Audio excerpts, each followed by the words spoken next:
My name is Camacho. I fight on December 13th on Apex Fight Night 9 at Sage and Sand. You know, it's only been about 3 weeks since your last performance. What adjustments have you made going into this performance with another title on the line? Adjustments, I'd say, it's gone a little bit more intense, basically continuing on. Okay, so not much of adjustments. I feel like I did really good in my last fight, so, just adding on more training and more conditioning. So I feel really great in this one.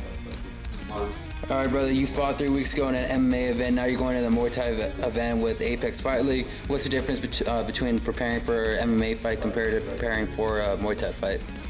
Absolutely, it's definitely an obvious difference. Like for the MMA fight, you prepare a little bit of wrestling, a little bit of grappling, right? But this one, it's going to be a Muay Thai fight, so it's more focused on standing, right?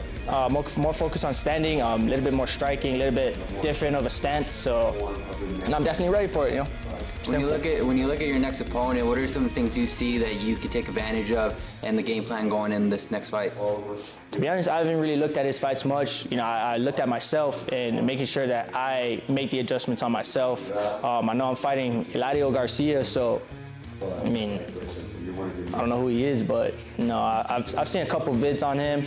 I don't see nothing too special, so it's about who's gonna work harder during their camp and who's gonna prepare and who wants it more. Awesome. Your style, man, you get the fans involved, you're freaking go after them right away. Where does that come from? Who taught you that? How you get it done? The fans, bro, the first time I've ever seen a fight, it was, obviously I was a fan myself, I paid good money for it. I want to give the fans what they paid for. They don't show up to the fights and show the support for free. Otherwise, everybody would show up. So they pay good money, and I do this for the fans. Awesome, brother. And last question, what's your message to Garcia and how are you going to get it done? What do the fans get to expect? Lock in, bro. It's going to be rough. Get a helmet. Cool. What do the fans get to expect? What's the prediction for the fight? Fans can expect me to come out strong, bro, and freaking, some fireworks. They can expect to get loud and cheer for whoever sided on.